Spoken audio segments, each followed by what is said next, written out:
Assalamualaikum warahmatullahi wabarakatuh. Waalaikumsalam warahmatullahi wabarakatuh.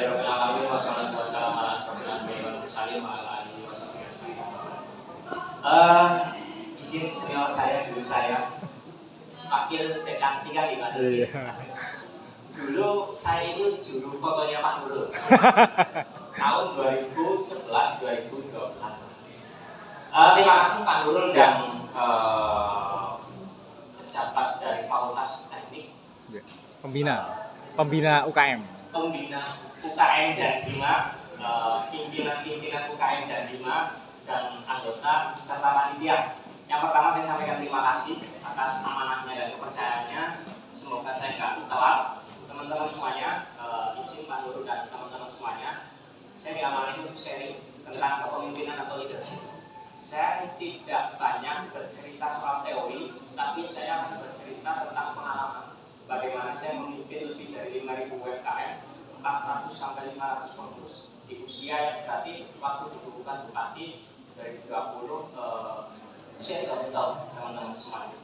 Dengan heterogenitas yang sangat tinggi, yang semoga cerita saya ini bisa menambah wawasan, bisa sedikit menginspirasi, bisa sedikit memotivasi teman-teman semuanya. Izin sekali lagi Pak Nurul dan kawan-kawan semuanya. Oke, saya akan sharing tentang how to be the great leader by using apa. Karena ini versinya saya, ini ceritanya saya dari pengalaman saya, teman-teman semuanya. Next. Belum. Ya. Oke, tak kenal maka tak sayang, izinkan saya sedikit membacakan profil gitu kan. Dan itu foto terganteng saya Pak Nurul gitu kan. Jadi saya baca ini. Makin ganteng kamu deh. Makin ganteng ya, terima kasih. Nama asli Pujianto, Bapak Ibu semuanya, teman-teman semuanya, kelahiran 90, alumni FEB, tepatnya manajemen, konsentrasinya pemasaran, angkatan 2008, tapi lulus 2013. 2014 akhir. Jadi saya lulus 13 semester. Lebih. 4 tahun. 1 semester 4 bulan. Enggak lebih dari 4 tahun. Ya, dan itu kebanggaan buat saya teman-teman semuanya. Lulus lama bukan berarti saya nggak bisa lulus cepat, tapi soal skala prioritas saja. Gitu ya. Betul, soal skala prioritas nanti saya ceritakan. Karena saya punya skala prioritas, saya punya visi hidup yang memang sudah saya canangkan sejak saya kuliah, yaitu menjadi pengusaha. Itu kenapa saya lebih banyak skala prioritasnya adalah praktek-praktek bisnis. Dulu sama Pak Nurul Kutudinus, walaupun berawal dari fotoin energi, fotoin oke siap gitu kan. Kan itu bagian dari penempaan diri. Lulus cepat sebenarnya saya bisa, cuma biar teman-teman saya lulus duluan. Non formalnya, Bapak Ibu semuanya, teman-teman semuanya, saya alumni Gronik Business Coaching Malang. Guru bisnis saya salah satunya adalah Coach Fahmi, yang punya magistra, yang punya gedung scale up bisnis dan lain sebagainya. Aktivitas saat ini kalau di bisnis maka Direktur Seven Entrepreneur, usaha dari PNB dari 2011 yang dulu didampingi, dibina sama Pak Nurul gitu kan. Alhamdulillah bisa konsisten lebih dari 12 tahun. Kayaknya satu-satunya PNB yang bisa bertahan dan konsisten lebih dari 12 tahun, kayaknya saya akan kaos nama saya. Iya. Tepuk tangan dulu. Karena mempertahankan bisnis itu dari nol, itu apalagi nanti setelah mau lulus kita diadakan pilihan mau melanjutkan bisnis yang belum berpotensi untung ataupun melanjutkan untuk bekerja itu tidak mudah dan tidak semua orang berani mengambil resiko. Dan saya memilih untuk sampai hari ini selalu ijazah saya masih perawat teman-teman saya, belum pernah tak pakai untuk melamar kemana. Nah, selain di bisnis, maka aktivitas sosial saya, yang pertama, saya dapat amanah sebagai Ketua Umum Asosiasi Pengusaha Mikro Kecil Menengah Kabupaten Banyumas 2020 sampai 28 Juli tahun ini. Kemudian yang berikutnya lagi, saya membantu Ketua Umum saya sebagai Ketua Bidang OKK di HIPMI, Himpunan Pengusaha Muda Indonesia, Badan Pengurus Cabang Banyumas. Dan juga sama Pak Nurul juga di PIP, Pusat Inkubator Bisnis Project.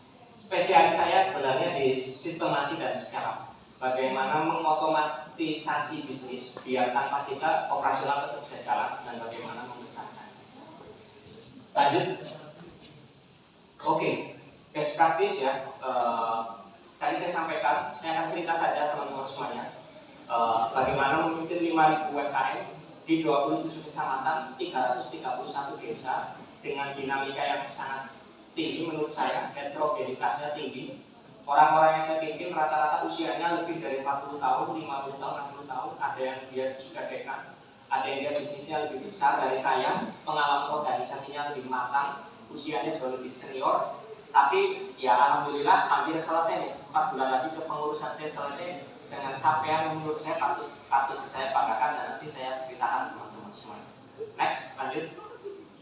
Oke, saya akan mulai dari slide ini teman-teman semuanya. Innamal amalu binniyat. Semua tergantung dari niat. Saya hakul yakin, saya semakin yakin karena saya membuktikan sendiri teman-teman semuanya. Niat saya teman-teman semuanya, waktu saya dapat amanah sama teman-teman UMKM dan dibukukan sama Bupati, niat saya adalah ini soal prinsip itu. Ya. Sekecil apapun amanah itu harus dituntaskan dengan cara maksimal.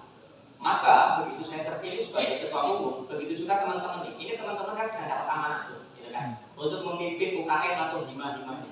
Nawaitunya itu akan sangat menentukan capaian nanti organisasi teman-teman seperti apa. Nawaitunya itu akan sangat menentukan jalan-jalan kemudahan yang akan teman-teman nanti temukan di perjalanan proses berorganisasinya. Dan saya merasakan betul itu. Jadi nawaitu saya memang itu tadi menuntaskan amanah dengan cara terbaik dan maksimal sehingga kehadiran kita itu bisa memberikan manfaat. Sedikit saya cerita, ada konsep baru namanya Human Entrepreneurial Marketing.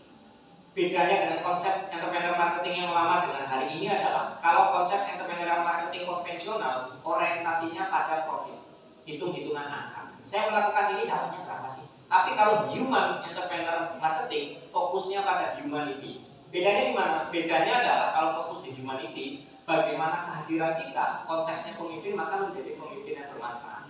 Kalau konteksnya sebagai pebisnis, maka bagaimana kehadiran kita sebagai pebisnis itu bisa memberikan impact positif untuk lingkungan sekitar. Maka saya coba mempraktekkan konsep humanity. Bagaimana saya terpilih sebagai ketua umum, bagaimana saya sebagai pebisnis bisa memberikan impact untuk sosial. Tidak digaji untuk menggerakkan ribuan UMKM dan dengan segudang dinamikanya, tapi alhamdulillah menemukan banyak keberuntungan. Nanti saya akan ceritakan. Jadi teman-teman semuanya, bersyukurlah teman-teman yang kemudian mendapat amanah sebagai pemimpin dan jaga amanah itu, tuntaskan amanah itu dengan cara terbaik. Impact-nya nanti ke kehidupan teman-teman sendiri. Karena amanah itu akan menghasilkan rekam jejak. Ya, rekam jejak itu akan menghasilkan rekomendasi. Rekomendasi itu nanti akan berbuah menjadi peluang di kehidupan yang akan datang. Kalau kita menuntaskan amanah secara keren, maka kita sebenarnya sedang memupuk keberuntungan untuk kehidupan kita sendiri di masa yang akan datang. Maka jadilah pemimpin-pemimpin yang amanah dan insya Allah nanti ke depan teman-teman akan banyak menemukan kemudahan. Saya merasakan itu sendiri. Jadi luruskan ya. Next, lanjut. Oke, ada 3 orang yang doanya tidak ditolak teman-teman semuanya. Yang pertama doa orang yang berpuasa sampai ia berbuka. Yang kedua doa pemimpin yang adil. Yang ketiga doa orang yang disolimi. Maka konteks hari ini teman-teman sebagai pemimpin, baik itu memang pemimpin di hima atau UKM-nya, ataupun teman-teman anggota yang notabene juga sebagai pemimpin untuk dirinya sendiri, maka jadilah pemimpin yang adil, jadilah pemimpin yang amanah. Doa teman-teman nanti akan dikabulkan. Nah itu bukan saya ngomong, tapi hadis yang ngomong. Itu ya teman-teman semuanya. Maka bersyukur sekali lagi teman-teman yang terpilih sebagai pemimpin. Jangan disia-siakan. Tidak semua orang punya kesempatan yang sama. Tidak semua orang punya peluang menjadi pemimpin. Dan tidak semua orang punya ruang untuk memberikan manfaat seluas-luasnya. Ini momen terbaik teman-teman. Maka optimalkan dan tuntaskan dengan cara terbaik. Next, lanjut. Ada satu video, semoga suaranya bisa keluar ya. Menentukan cara, dan cara yang kita lakukan akan sangat menentukan capaian apapun-nya. Maka hati-hati saat menentukan visi, hati-hati saat membangun nawaitunya teman-teman. Itu akan sangat mempengaruhi proses ke belakang. Next, lanjut.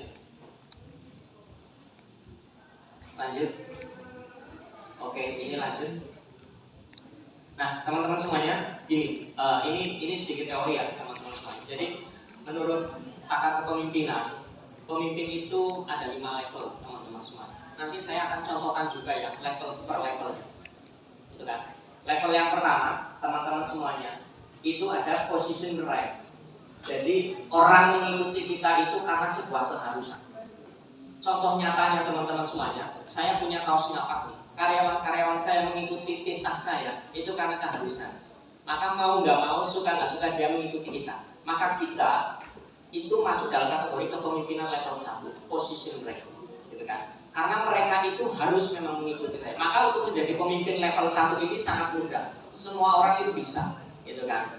Nah, level yang kedua adalah permission relationship. Jadi people follow you because they want to.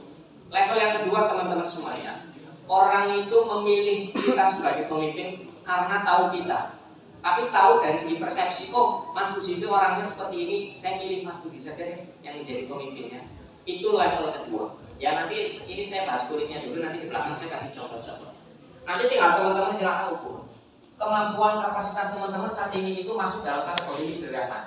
Ya, kalau pertama position right, anggota-anggota teman-teman, orang-orang mengikuti teman-teman itu karena keharusan. Kenapa mereka harus mengikuti? Karena ada punishment. Ini paling mudah ya kalau kita ngomong di bisnis. Karyawan kita ngikutin kita, bawahan ngikutin atasan gitu kan. Itu maka atasan tersebut masuk kategori level 1, position right.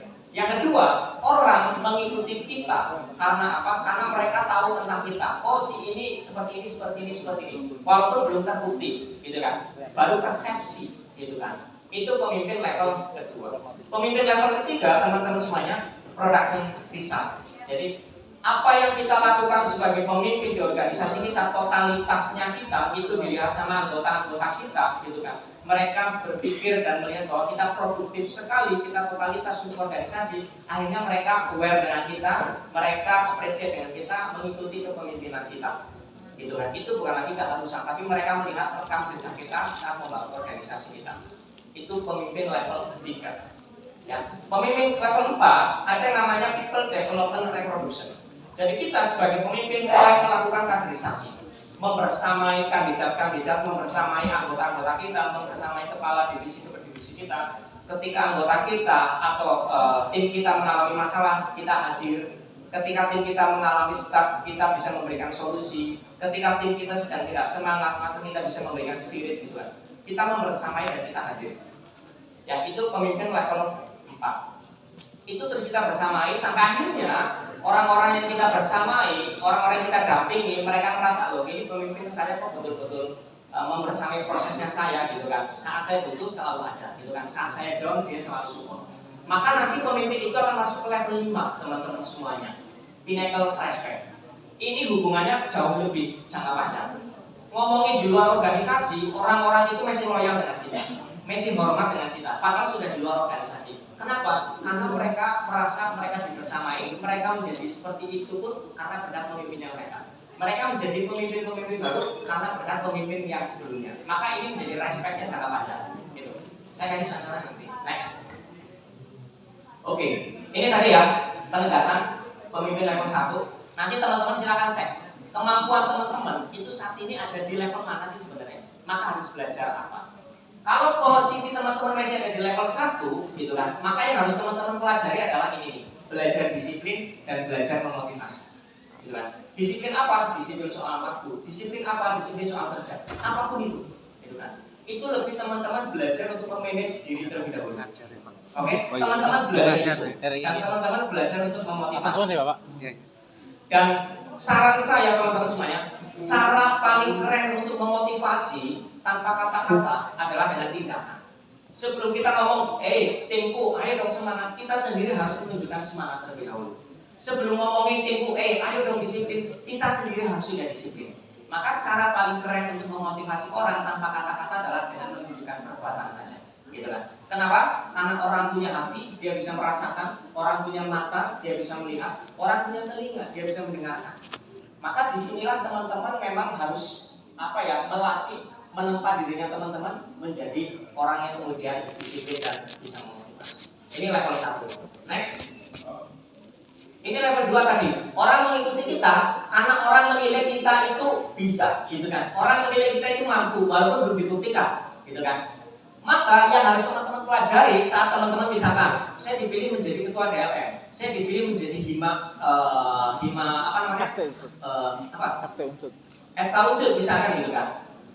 Maka teman-teman baru mendapatkan kepercayaan dari orang walaupun orang itu belum tahu rekam jejak teman-teman dan apa yang teman-teman lakukan nanti buat organisasinya, gitu kan. Maka apa yang harus teman-teman lakukan? Belajar mengenal dan terhubung serta memperlakukan mereka sebagai individu yang memiliki value, gitu kan. Mulai menghafal nama.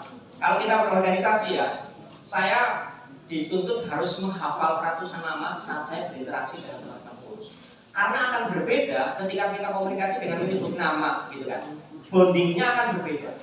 Nah, maka di level kedua ini teman-teman belajar deh mengenal satu persatu, gitu, paham namanya sehingga saat berinteraksi menyebutkan nama, paham backgroundnya sehingga teman-teman bisa lebih care ketika dia ada sesuatu, gitu kan. Teman-teman pelajari itu, ya, untuk terkoneksi. Nah, next. Ini contohnya ya. Contoh saya ada di posisi kalau ngomong level 1 selesai. Saya di atas, tim saya pasti nurut saya semuanya. Nggak nurut, saya potong gajinya. Nggak briefing, saya potong leader 25.000 per satu kali bolos briefing. Gitu kan. Itu selesai. Kalau level 1 sangat gampang, siapapun bisa. Nah ini level 2. Tadi ya, orang memilih kita untuk memimpin karena persepsi saja. Ini contohnya kayak gini. Coba, diulang.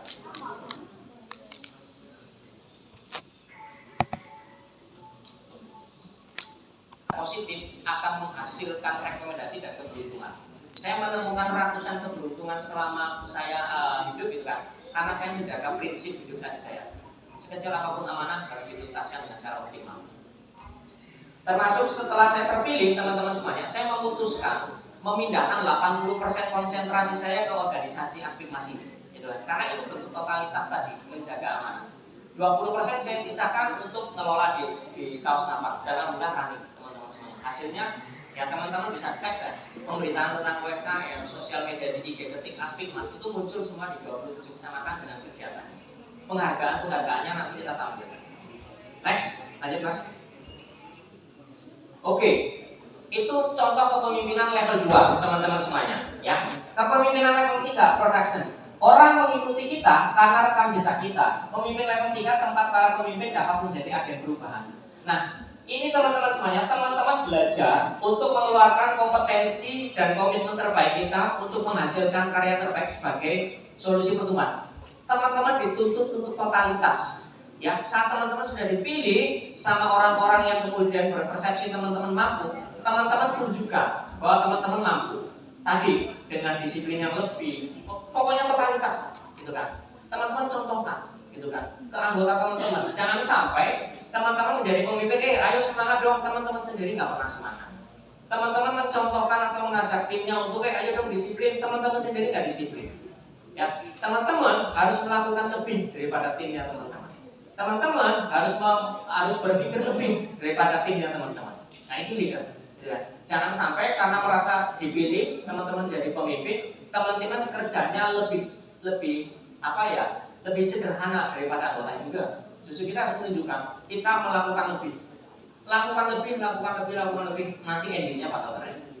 Ini pemimpin level 3. Next. Ini contohnya. Karena tadi saya fokus 80% saya geret ke organisasi saya, maka capaiannya adalah coba.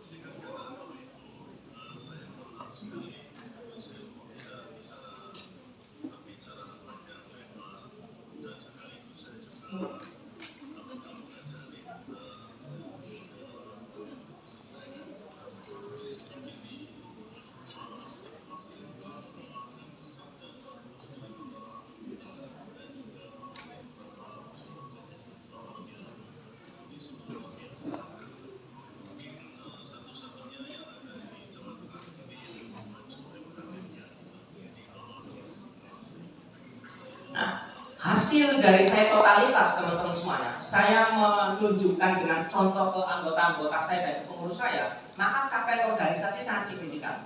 2 tahun lebih, bahkan ini baru 1 tahun teman-teman, tapi progresnya luar biasa. Dengan banyak capaiannya bukan klaim semata, tapi sangat bisa dikalkulasi. Ya jadi teman-teman, pemimpin level 3 itu kita menunjukkan totalitas kita sebagai pemimpin, gitu kan? Nanti ya hasilnya seperti ini, gitu kan? Walaupun ini bukan menjadi tujuan. Apresiasi bukan menjadi tujuan, tapi orang nanti dengan sendirinya akan memberikan apresiasi, akan memberikan penilaian. Next. Lanjut. Nah ini kalau saya turun wilayah, apakah saya digaji? Enggak teman-teman semuanya. Apakah saya dibayar dengan pengurus saya? Enggak. Maka teman-teman semuanya, ngomongin mengelola organisasi sosial itu sangat-sangat tidak mudah.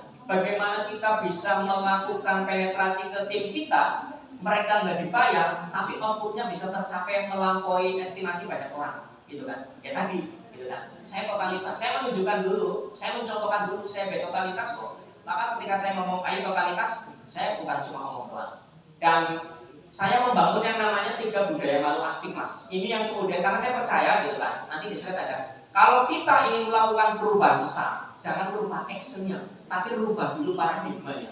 Maka saya mau mulai merubah paradigma dengan melakukan 3 budaya malu astigmas. Isinya apa? Isinya gini. Nah ini nanti untuk para pemimpin, teman-teman harus bikin terobosan-terobosan untuk mendongkrak paradigma yang ada. 3 budaya malu astigmas adalah 1, malu untuk tidak bergerak. Maka saya sebenarnya pengen menyampaikan pesan ke teman-teman pengurus, kalau ada namamu di struktur kepengurusan kok tidak mau bergerak, malu dong. Malu. Yang kedua adalah malu berebut manfaat. Kalau ada teman-teman pengurus yang ketika ada manfaat dulu-duluan, saya dulu gitu kan, malu dong, gitu kan.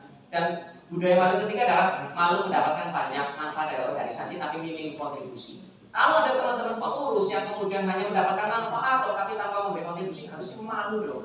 Nah, paradigma ini yang kemudian saya bawa, saya masukkan ke dalam kepengurusan saya. Alhamdulillah running teman-teman semuanya. Makanya pemerataannya akhirnya luar biasa, gitu ya. Ini running. Next. Tapi sebelum saya ngomong malu berebut manfaat, saya sendiri jangan sampai ngambil manfaat. Saya insya Allah sampai hari ini walaupun sangat strategis, saya bisa ngambil manfaat-manfaat untuk kepentingan pribadi. Insya Allah saya tidak pernah sekalipun yang namanya monopoli manfaat, monopoli program. Karena saya hindari itu tadi, gitu ya. Nah, ini dengan para stakeholder kedinasan. Next. Oke. Ini kepemimpinan level 4, people development. Orang mengikuti kita karena mereka merasakan pertumbuhan diri akibat peran kita sehingga hubungan jauh lebih baik, bahkan bisa seumur hidup. Ini yang tadi saya sampaikan. Kita sebagai pemimpin itu hadir. Ketika melihat tim kita itu nggak running, ya kita hadir. Kenapa nggak running? Nggak jalannya anggota atau tim kita bisa jadi karena mereka nggak tahu harus ngapain. Maka tugas pemimpin adalah memberikan tahu, harus kayak gini. Mereka nggak bisa, maka kita membersamai, ayo dong seperti ini, bareng sama saya, bla bla bla dan sebagainya. Ya, ini kepemimpinan yang keempat, membersamai, melakukan kaderisasi, gitu kan, untuk anggota-anggota atau pengurus-pengurus lainnya. Memetakan potensi dan menumbuhkan mereka menjadi para pemimpin, gitu kan. Jangan sampai kita menjadi pemimpin yang kemudian saya harus keren sendirian, saya harus terlihat produktif sendirian, enggak. Tapi tim saya harus bertumbuh, kadif-kadif di bawah saya juga harus berkembang, maka saya bersamai mereka. Maka teman-teman yang memang menjadi para pemimpin, gitu kan, ya teman-teman harus melakukan pola ini. Ini kepemimpinan level 4. Menurunkan ego untuk terlihat paling keren sendiri, gitu kan. Tapi bagaimana melakukan kaderisasi untuk tim-tim yang ada di bawahnya teman-teman untuk menggantikan posisi teman-teman, gitu kan. Next. Ini contohnya, gitu kan. Dari raut muka teman-teman itu semuanya mereka happy, teman-teman. Usianya jauh lebih senior dari saya. Nah, ini salah satu bentuk saya memberikan apresiasi. Nah, itu bagian dari strategi pengelolaan saya organisasi karena ini sosial, maka saya harus mencari strategi-strategi yang pas. Saya berikan apresiasi untuk koordinator kecamatan dan untuk ketua yang paling produktif. Jadi kita berikan ke-7 kepengurusan terbaik di setiap kecamatan. Next. Nah, ini kepemimpinan level 5. Level. Orang mengikuti kita karena melihat siapa pemimpinnya dan apa yang pemimpin tersebut wakili. Prinsip, value, dan paradigma organisasi yang sudah dibangun selama ini. Ini yang tadi saya sampaikan. Ya, saya menginstal paradigma. Bisa dikatakan kenapa tadi Pak Bupati menyampaikan mungkin UMKM yang kemudian maju satu-satunya di Jateng itu yang di bawah naungan Aspimas. Dan kita berani klaim silakan dicari Pak Guyuban, asosiasi yang bergerak di pemberdayaan UMKM yang produktivitasnya tinggi, gitu kan. Kayaknya di tempat lain nggak ada. Ini dari Kepala Balator Jateng juga menyampaikan, dari beberapa kemarin waktu di kantor staf presiden juga beliau menyampaikan nggak menemukan di tempat lain. Next. Nah, akhirnya apa teman-teman semuanya? Akhirnya mereka memberikan trust yang lebih ke kita, memberikan apresiasi ke kita, tanpa kita suruh inisiasinya muncul, gitu kan? Semangat mereka terus bertumbuh. Next. Nah, ini contoh testimoninya teman-teman semuanya. Tuntaskan 2 periode mas, masih banyak kecamatan yang belum genap 3 tahun, masih butuh banyak pendampingan dari Pak Ketum. Next. Beda mas, karakteristiknya Mas Uji itu nyapa dari ilmu dan praktek diterapkan semua walau baru 2 tahun tapi menunjukkan UMKM. Lanjut. Aku milih Mas Uji Boyola, padahal itu masih baru 1 tahun atau 2 tahunan. Next. Oke, ini dari ex Dewan Pengawas LBDP, namanya Pak Hedianto. Mas Uji, selamat ya untuk Nasdem Mas, semoga bisa ngangkat UMKM di Banyumas. Ini aku Hedianto, temannya Pak Agus Santoso. Pak Agus Santoso itu staf susnya Pak Menteri. Jadi memang gaul kita, produktivitas kita sudah sampai ke sana. Ini linear dengan tadi visi kita, berdaya saing nasional. Maka hati-hati dalam membangun visi. Visi itu harus punya value, harus punya nilai kemanfaatan, dan diyakini dengan sepenuh hati itu akan jadi nyata, gitu kan? Dan kita sudah membuktikan itu. Next. Kalau terbaik untuk kita semuanya dan bangga menjadi bagian dari Aspik Mas. Tetap semangat bersama kita Mas Budi. Saya bangga punya ketua umum Sulit Pandangan dan saya bangga menjadi bagian dari Aspik Mas. Salah satu strategi yang saya mainkan, yang namanya organisasi baru, kira-kira anggota pengurusnya punya rasa bangga ke organisasi nggak? Pasti belum. Maka saya punya strategi, saya harus membangun prank. Gimana caranya anggota mempunyai rasa bangga ke dalam organisasi ini? Bagaimana pengurus itu bisa bangga menjadi pengurus? Maka saya punya strategi-strateginya. Gitu. Sehingga apa? Itu memantik mereka, saya bangga kok jadi pengurus, dia akan bergerak. Saya bangga kok menjadi anggota Aspik Mas, dia pun akan bergerak. Gitu. Ada beberapa strategi yang saya mainkan untuk membangun proyek itu sendiri. Next. Nah, teman-teman semuanya, tinggal berapa menit Mas? Saya. Sampai malam. Tinggal berapa menit? Oh masih banyak, oke. Maksudnya mau kebablasan teman-teman semuanya ya. Nah, gaya kepemimpinan teman-teman semuanya. Gaya kepemimpinan tidak memiliki bentuk yang mutlak ataupun pasti. Saya barusan rapat sama tim inti saya gitu kan. Jadi setiap orang itu punya gaya kepemimpinannya masing-masing. Ada pemimpin yang dia pandai berorasi, gitu kan. Ada yang pemimpin yang dia diamati aksinya totalitas. Ada pemimpin yang pandai ngomongnya juga pandai aksinya. Ada pemimpin yang jago lobby-lobby. Ada pemimpin yang kemudian jago main strategi. Beda-beda, gitu kan. Tidak bisa dan tidak ada bentuk mutlak untuk gaya kepemimpinan. Tapi gaya kepemimpinan kita itu akan sangat nanti dimainkan tergantung dengan karakter, kondisi orang-orang yang kita bimbing. Saya tadi barusan rapat, gitu kan. Saya cukup ada yang menilai juga, oh Mas Budi terlalu tegas, terlalu target oriented dan sebagainya. Gak apa-apa, gitu kan. Karena memang menjadi pemimpin itu salah satu konsekuensi kita harus siapkan adalah siap untuk tidak disukai. Jangan sampai kita berharap menjadi pemimpin yang disukai oleh semua orang, enggak. Kita harus siap untuk tidak disukai. Yang penting apa? Yang penting kita fokus pada visi yang sudah dicanangkan. Yang penting kita fokus pada value yang sudah disepakati. Kita jaga itu saja, gitu kan. Soal orang nggak suka nggak apa-apa. Yang penting memang apa yang kita lakukan menuju ke arah visi yang sudah ditentukan. Ya, tujuan organisasi teman-teman beda-beda. Pemimpin itu nggak apa-apa, fokus saja. Tujuan organisasi teman-teman ke arah mana? Bikin strategi yang tepat. Perkara ada yang nggak suka, nggak pas, teman-teman jelaskan. Selama itu relevan, teman-teman buktikan. Nanti waktu dan capaian yang akan kemudian menyampaikan pesan. Gitu. Next. Nah, ini gaya kepemimpinan disesuaikan dengan karakter ya. Next, lanjut. Nah, ini yang tadi saya sampaikan. Jika ingin membuat perubahan kecil, berubah perilakunya. Tapi jika ingin membuat perubahan yang signifikan, kita ubah paradigma. Dan apa yang saya lakukan dengan menginstal 3 budaya malu, ini 180 derajat pola pergerakan pemberdayaan UMKM yang sangat berbeda. Contohnya apa? Contohnya gini.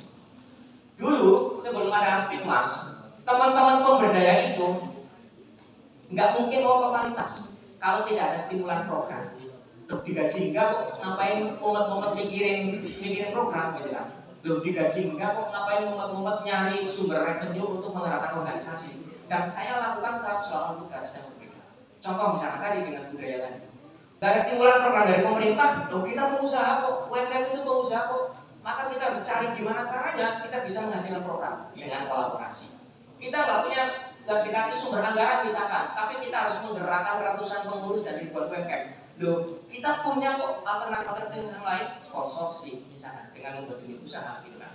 Nah, saya memaksa dan tanda kutip pengurus-pengurus Aspik Mas itu melakukan 180 derajat hal-hal yang memang berbeda dari kelasiman pergerakan sosial. Nah, tapi ya outputnya sangat keren. Next, saya menggunakan diagram. Ini simpelnya kalau pemimpin itu merubah mengeluarkan kemampuan terbaik diri sendiri menjadi menggerakkan orang untuk mengeluarkan kemampuan terbaik. Jangan pengen menonjol sendiri. Next. Nah, ini dia gaya kepemimpinan. Oke, sangat ditentukan dengan karakter orang yang kita pimpin. Mengukur karakter itu sama saja kita mengukur yang namanya kapabilitas. Next. Kapabilitas itu gabungan antara komitmen dan kapasitas. Komitmen soal kemauan, kapasitas itu soal kompetensi. Oke, kemampuan. Ya, jadi kita ukur nih, tim kita ini kapabilitasnya tinggi apa rendah sih? Kalau tinggi, maka intervensi kita rendah. Kalau kapabilitasnya rendah, maka intervensi kita tinggi. Next, lebih jelasnya ini. Jadi kita lihat dulu nih teman-teman, anggota organisasi kita itu komitmennya seperti apa, gitu kan? Dengan pertanyaan-pertanyaan. Misalkan mengambil tanggung jawabnya sebesar apa, inisiasinya sebesar apa, bla bla bla dan sebagainya yang ada di layar lah ya, gitu kan? Itu kalau ternyata dia semuanya, gitu kan? Maka komitmen dia tinggi. Next. Nah, ini komitmennya diukur nih, pemimpin harus bisa mengukur nih, komitmen anggotanya itu tinggi sedang atau rendah. Next. Kemudian nilai juga kompetensinya, sering melakukan kesalahan apa enggak, sudah mengikuti training apa enggak, bla bla dan sebagainya. Next. Nanti diukur kompetensinya itu tinggi rendah apa sedang, ya. Next. Nah, inilah yang kemudian nanti kita sebagai pemimpin harus bisa memetakan. Tim yang saya pimpin ini kapabilitas atau gabungan dari tadi kemauan atau komitmen dengan kompetensi itu tinggi apa rendah. Kalau ternyata tinggi, maka kita tidak perlu terlalu memberikan intervensi. Cukup berikan kepercayaan dan delegasikan saja. Kita memantau. Tapi kalau hasil asesmennya kapabilitasnya rendah, maka kita wajib hukumnya untuk memberikan intervensi tinggi. Jangan hanya memberikan delegasi kemudian lepas enggak. Kita kontrol, kita bersamai, kita pantau gitu kan. Progresnya sejauh mana. Ya, itu gayanya teman-teman dalam memimpin itu harus bisa ngecek itu. Setiap tim treatmentnya berbeda-beda. Gitu kan, tergantung tadi. Next. Oke, menjadi pemimpin itu mendapatkan trust lebih besar, tantangan lebih besar, peluang lebih besar untuk memberi manfaat serta kontribusi. Next. Menjadi pemimpin itu dianggap punya kemampuan mengajak tim untuk memberikan hasil yang lebih baik. Mampu memberi kontribusi di atas rata-rata, mampu merubah super player menjadi super coach. Next. Oke, 10 karakter minimal teman-teman yang ingin saya share. Untuk menjadi the great leader, maka teman-teman satu harus visioner tadi. Kalau pemimpin tidak punya kemampuan imajinatif untuk membangun visinya, maka organisasinya stuck atau tidak berkembang, gitu kan? Karena yang membuat organisasi maju atau enggak berkembang pesat atau enggak adalah seberapa besarnya visinya, gitu kan? Tapi harus diimbangi dengan eksekusi tentunya. Tidak bisa ya visi ngomong tanpa eksekusi ya sama saja. Jadi pemimpin harus punya visi, gitu kan? Harus punya orientasi jangka panjang. Organisasi yang saya pimpin ini mau dibawa ke arah mana? Gitu kan? Mau dibawa sejauh mana? Gitu kan? Mau dibawa untuk kebermanfaatan seluas apa? Nah, saya lakukan itu tadi berdaya saing nasional. Alhamdulillah, ya capaiannya sudah cukup keren. Yang kedua, komunikatif. Ya teman-teman belajar mulai dari sekarang. Ya, belajar untuk ngomong, belajar public speaking, karena itu akan memudahkan teman-teman dalam memimpin. Gitu kan? Bagaimana mempengaruhi orang lain selain dengan action, kalau ditambah dengan komunikasi yang pas gitu kan, itu akan jauh lebih mujarab. Jadi teman-teman belajar soal yang namanya public speaking. Dan public speaking itu diasah mulai dari kita mendengarkan. Ya, kita kalau punya kemampuan untuk mendengarkan, maka kita bisa nanti untuk menyampaikan juga. Belajar public speaking. Yang berikutnya punya kemampuan manajerial. Contoh teman-teman semuanya. Saya ini sedang memaksa 2023 saya harus balance ya antara bisnis, antara keluarga, antara organisasi sosial, gitu kan. Maka saya harus sehat, gitu kan. Maka saya sedang memaksa untuk setiap hari itu olahraga, gitu kan. Saya paksa terus, saya paksa. Itu bagian dari self management. Maka pemimpin itu harus punya kemampuan untuk memanage diri, gitu kan. Punya kemampuan managerial skill. Ada yang komentar gini. Oke, saya nggak bisa mengerjakan tugas organisasi dengan maksimal karena saya sibuk. Semua orang punya kesibukan. Tapi kalau kita punya rasa tanggung jawab dan amanah, kita bisa memanage kesibukan kita. Gitu kan? Masa ya 24 jam nggak bisa menyisihkan 5 menit untuk memikirkan organisasi? Gitu kan? Kalau memang iya sibuk banget, semua orang sibuk. Gitu kan? Nah, tapi ini soal kemampuan memanage saja. Maka pemimpin harus punya kemampuan manajerial skill. Yang berikutnya disiplin, jelas tadi saya sampaikan gitu ya. Disiplin itu harus adaptif. Adaptif itu kita harus bisa menyesuaikan diri dengan kondisi yang tidak menyenangkan sekali. Itu pemimpin ya. Nanti teman-teman akan ada pilihan mau menjadi pemenang atau pecundang. Pemenang itu terus mencari solusi atas tantangan yang muncul, pecundang itu terus mencari alasan, gitu kan, untuk berhenti. Dan pemimpin itu harus terus mencari, oke, ada kendala seperti ini, apa yang harus saya lakukan? Oke, timku nggak bergerak seperti ini, maka apa yang harus saya lakukan? Harus terus berpikir seperti ini. Berikutnya bijaksana. Saya belajar betul teman-teman semuanya. Dalam saya memimpin, saya belajar betul bagaimana kita harus bijaksana. Contohnya gini. Setiap dari kita itu sebenarnya punya beban kehidupannya masing-masing. Yang itu levelnya berbeda-beda. Ada si A yang dia itu punya beban kehidupan itu misalkan 10 gitu kan. Ada si B punya beban kehidupan itu 5. Walaupun sama bebannya, tapi bisa jadi beratnya itu berbeda. Karena kapasitas setiap orang berbeda-beda. Dan kita tidak pernah tahu nih, anggota kita, tim kita itu sedang memikul beban seberat apa. Menurut kita mungkin ringan, tapi menurut ukuran dia mungkin berat. Maka ketika ada tim kita yang tidak menjalankan perannya sebagai pengurus di organisasi, jangan langsung diklaim bahwa dia itu tidak mengurusi organisasi. Tapi digali dulu, dipersamai dulu kenapa dan apa yang bisa kami bantu sebagai pemimpin. Karena saya pun nggak pernah tahu nih, gitu kan. Pengurus-pengurus saya itu sedang punya beban apa sih? Bisnisnya sedang lancar apa enggak sih? Sedang ada masalah apa sih? Maka saya nggak bisa terus ngegas terus, ini harus kayak gini, apalagi di sosial. Nah, jadi belajar untuk mengasah empati dan simpati. Berikutnya lagi adalah sabar jelas, tapi tak kasih tanda kurung dengan batas toleransi. Pemimpin itu harus punya rasa sabar, harus. Tapi jangan sabar yang kemudian tanpa batas. Tetap harus ada batas toleransi. Oke, jangan sabar, sabar, ada batas toleransi. Karena kaitannya dengan tadi visi organisasi dan capaian-capaian yang kita capai teman-teman semua. Berikutnya membersamai, jelas, tangguh dan amanah. Ini paling penting amanah, ya. Saya itu lagi pengen nulis buku namanya Kurva Keberuntungan. Bagaimana keberuntungan itu bisa diciptakan? Menurut Iko Santosa, laki atau keberuntungan itu bisa diciptakan kaitannya dengan komunikasi 3 arah. Komunikasi kita dengan Tuhan kita, perbaiki ibadahnya. Komunikasi kita dengan sesama, perbanyak berbagi. Komunikasi kita dengan diri kita sendiri, optimisme dan percaya diri, gitu kan. Dan kalau kemudian kita menjadi pemimpin yang amanah, tadi orang itu akan melihat kita, oh itu orangnya amanah, maka akan menjadi rekam jejak. Rekam jejak positif akan menghasilkan rekomendasi. Rekomendasi itu akan berbuah peluang dan keberuntungan. Kenapa saya bisa akses ke staf susnya Pak Menteri? Ceritanya sederhana. Suatu saat saya menginisiasi gerakan berbagi 1000 cup kopi Good Islamic untuk teman-teman di alun-alun. Nah, setelah kegiatan itu beberapa waktu kemudian ada teman-teman UMKM WA, Mas Buji, saya dapat orderan 1000 kopi dari anggota DPR, gitu kan. Tapi saya terkendala modal. Karena prinsip saya coba percaya dengan orang, oke, saya pinjemin itu modal. Dan ternyata dia memang aman. Akhirnya dia mengembalikan. Setelah saya terpilih sebagai ketua umum, apa yang dia lakukan? Dia WA, Mas Buji, karena sekarang UMKM yang memberi Mas Buji, saya linkkan dengan staf susnya Pak. Akhirnya saya dilihat. Dari situ terbuka jalan-jalan. Itu contoh, ya, bagaimana kita amanah itu akan menghasilkan keberuntungan. Kenapa saya bisa sampai ke kepala staf presiden, gitu kan? Itu juga soal amanah.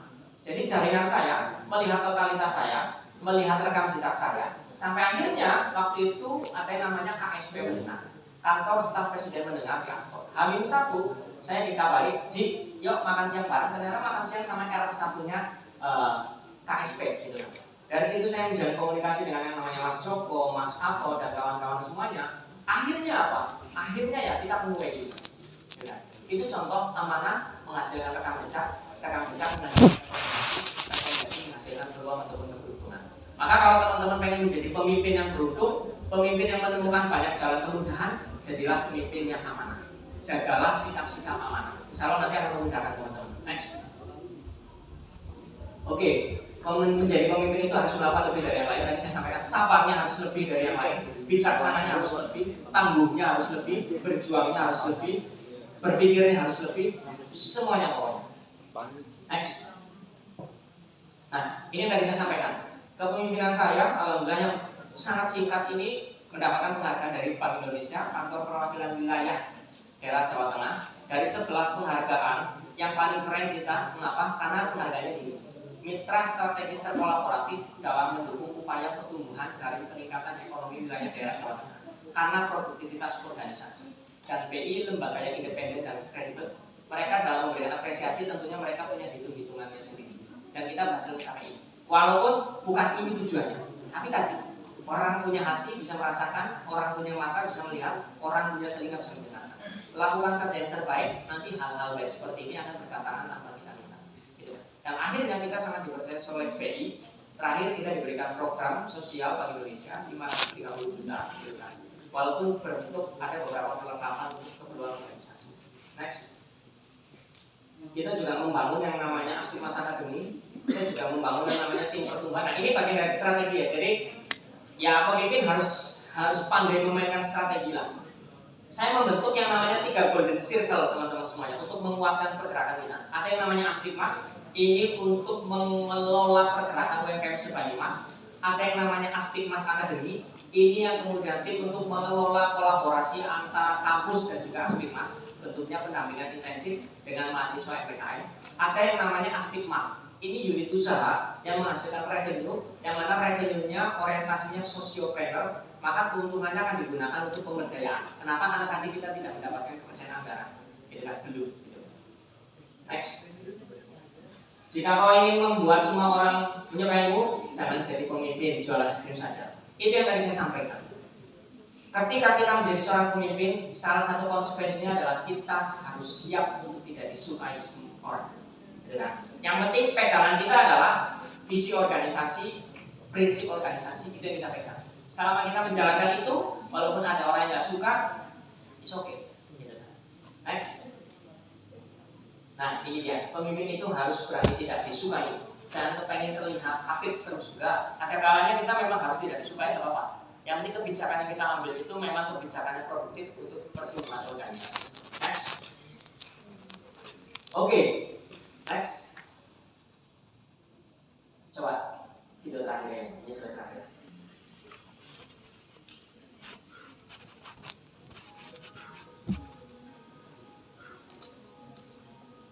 Sepeda sih, cocok. Nah, ini terbaik. Tadinya mau nyari videonya Pak dulu Pak. Ya. Nggak cengok. Iya.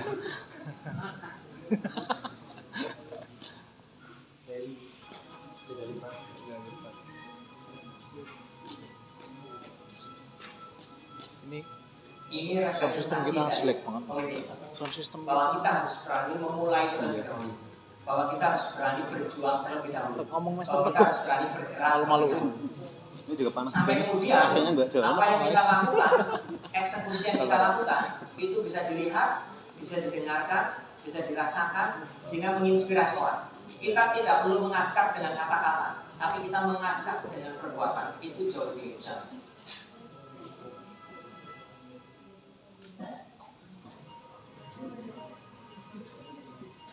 Jadi kalau menjadi pemimpin nggak siap untuk tangguh, itu ya bukan pemimpin. Kalau menjadi pemimpin nggak siap untuk bergerak sendiri, ya teman-teman bukan pemimpin yang keren. Jadi siapkan menjadi pemimpin yang tangguh, nanti akan memudahkan semuanya.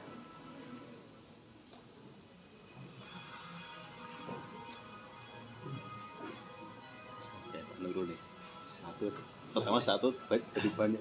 Dari yang tadi sendirian, kemudian banyak diikuti oleh banyak orang. Itu tugas saya tuh Ci, ketua baik Prokerto tugas saya. Cocok.